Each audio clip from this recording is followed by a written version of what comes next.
Bonjour, bonsoir, bienvenue sur ma chaîne Les Actus d'Émilie. Aujourd'hui, on va parler d'un sujet sensible et d'actualité, la naturopathie. Alors, naturopathie. Entre promesses, business et dérives, qu'est-ce que la naturopathie?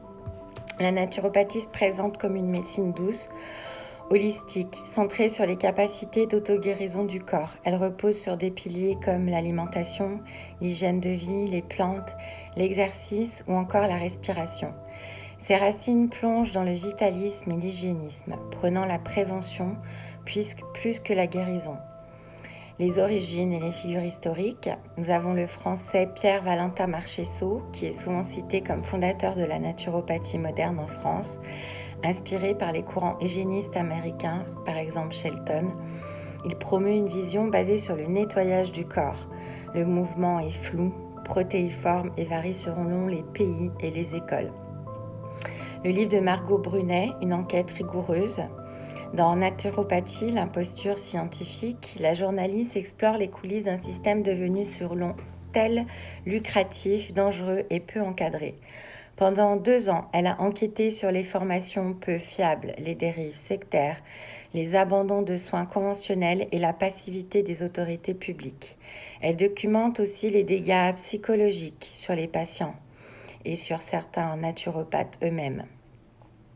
Alors, les risques et les dérives sont documentés.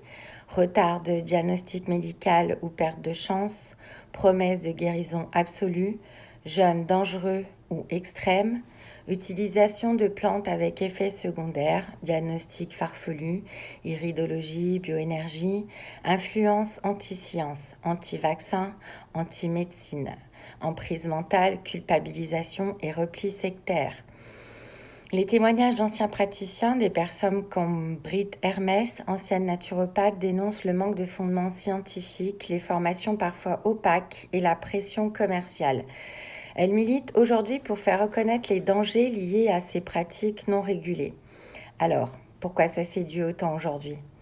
L'après-Covid a renforcé la quête de sens et d'autonomie sur la santé. Le discours naturel vs chimique rassure. Les réseaux sociaux amplifient les promesses simplistes. La médecine conventionnelle est souvent vécue comme froide, technique ou surchargée. Le bien-être est un marché. Stages, formations, produits, compléments, retraite. Et que fait l'État ? Aujourd'hui, la naturopathie n'est pas une profession réglementée.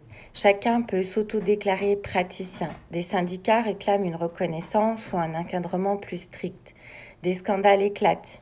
Miguel Barthéléry, Irène Grosjean. Mais la régulation reste floue et les sanctions rares.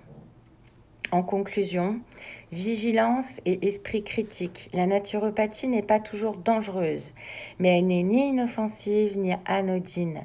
Il faut éduquer à la méthode scientifique, à l'esprit critique, à la vigilance face aux promesses séduisantes. Le livre de Margot Brunet est un outil précieux pour comprendre les mécanismes à l'œuvre. Merci, on se retrouve bientôt pour d'autres sujets et je vous souhaite une bonne journée ou une bonne soirée.